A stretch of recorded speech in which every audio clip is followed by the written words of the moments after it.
देवता मूढ़म व्याख्यातुमाह। देवता मूढ़ की व्याख्या करने के लिए आह आचार्य समंतभद्र स्वामी एक श्लोक कहते हैं।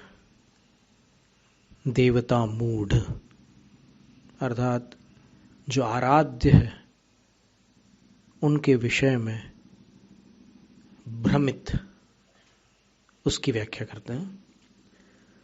वरोपलिप्सया शावान् रागद्वेषमलिमसाः देवता यदुपासीत देवता मूढ़मुच्यते। वरोपलिप्सया, वर की उपलिप्सा अर्थात प्राप्ति की अभिलाषा, वरदान प्राप्ति की वांछा से, आकांक्षा से, अभिलाषा से, उपलिप्सा से आशावान, जो आशा संपन्न कोई मनुष्य है, वह यत जो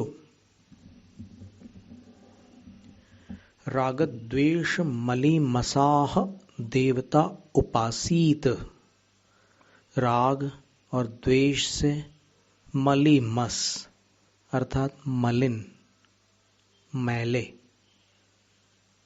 देवता आराध्यों की उपासीत उपासना कर लेता है, वह देवता मूढ़म उच्यते, देवता मूढ़ कहा जाता है। ये श्लोक का शब्दार्थ था। अब इस पर और विचार करते हैं। देवता मूढ़म उच्यते, टीका में देखें प्रभाचंद्र आचार्य क्या कह रहे हैं। देवता मूढ़ कहा जाता है यद उपासित आराधयेत, जो उपासना करता है, आराधना करता है। काह, किनकी आराधना करता है? देवता, देवताओं की आराधना करता है। कथम भूताः, किस प्रकार के देवताओं की? तो कहते हैं रागद्वेष मलिमसाः, रागद्वेषाभ्याम मलिमसा मलिनाः, रागद्वेष से जो मलिन है उन देवताओं की उपासना आराधना करता है, वह देवता मूढ़ कहा जाता है। किम विशिष्ट, लेकिन आराधक की क्या विशेषता है? जो उपासना कर रहा है उसकी क्या स्थिति है, उसमें क्या विशेषता है? तो आचार्य कह रहे हैं आशावान, वो आशावान होकर के उपासना कर रहा है। ऐहिक फलाभिलाषी, इसी लोक संबंधी फल का अभिलाषी है वो। कया, किस वजह से? बोले वरोपलिप्सया, वरस्य वांछित फलस्य। वर का अर्थ होता है जो अपने को फल चाहिए है, जो इष्ट फल चाहिए, अपने को जो वांछित है उसको वर कहते हैं। वरदान मांगो तो फिर उनको जो पसंद होता है वो मांगते हैं, तो पसंदीदा वस्तु को वर कहते हैं। तो उसकी उपलिप्सा से, प्राप्तुम इच्छया, प्राप्ति की इच्छा से वह आशावान है। क्योंकि आशावान तभी हो सकता है जब आशा पूर्ति की संभावना दिखे। अब जहां से कुछ नहीं मिलना है वहां कोई आशा करेगा क्या? क्यों करेगा? जैसे दीवार से आपको पैसे नहीं मिलते तो आप कभी दीवार के सामने ध्यान लगाकर नहीं बैठते कि वहां से पैसे गिरेंगे। तो जहां से संभावना है वहीं पर आकांक्षा होती है। तो वरदान प्राप्ति की अभिलाषा से जो आशावान होकर रागद्वेष से मलिन देवताओं की उपासना करता है वह देवता मूढ़ कहा जाता है।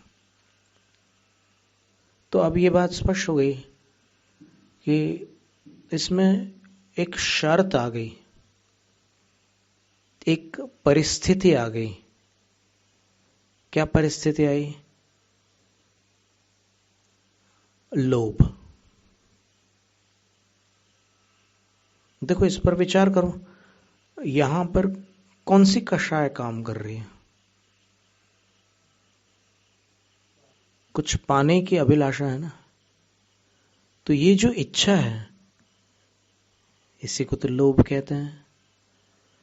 तो वरदान प्राप्ति की इच्छा से आशान्वित होकर जो मनुष्य राग द्वेष से मलिन देवताओं की उपासना करता है, वह देवता मूढ़ कहा जाता है।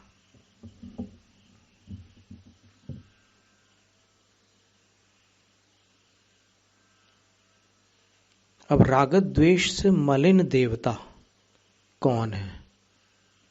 तो यहां देवता शब्द से हमेशा सम्यक दर्शन के प्रकरण में जहां जहां देवता का उल्लेख आता है, तो वहां प्रधानता आराध्य देवता की होती है, देव गति के देवताओं की नहीं। जिनको आराध्य माना जाता है उन देवताओं की यहां प्रधानता होती है।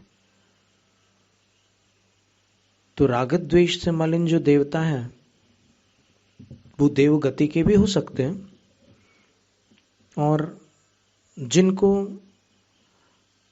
लोक में मनुष्यों के द्वारा परमात्मा का स्थान दिया गया है, जिनको परमात्मा के रूप में जनता ने मान लिया है, स्वीकार कर लिया है, और उसको अज्ञानतावश वैसा किया है उन्होंने, इसलिए उसको मूढ़ता कहते हैं। मूढ़ का अर्थ होता है भ्रमित, मूढ़ता का अर्थ भ्रांति।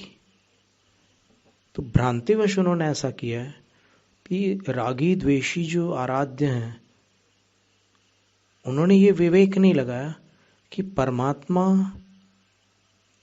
संसारी जीवों के समान विकारी नहीं हो सकते।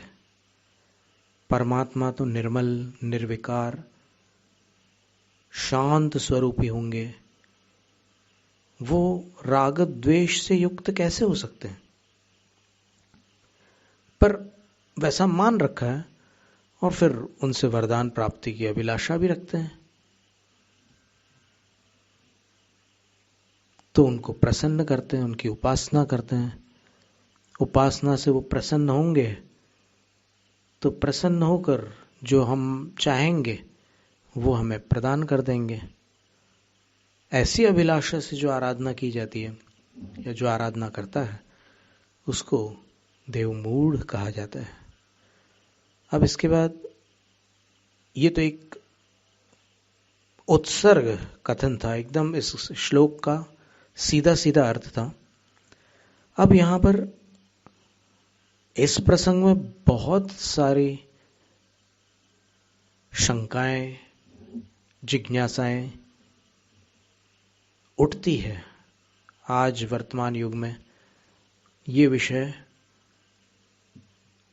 विभिन्न शास्त्रों के माध्यम से समझने पर स्पष्ट हो सकता है, अन्यथा जो जैसा कह रहा है उसको आपने मान लिया तो वैसी धारणा आपकी बन सकती है। चयन आपके हाथ में,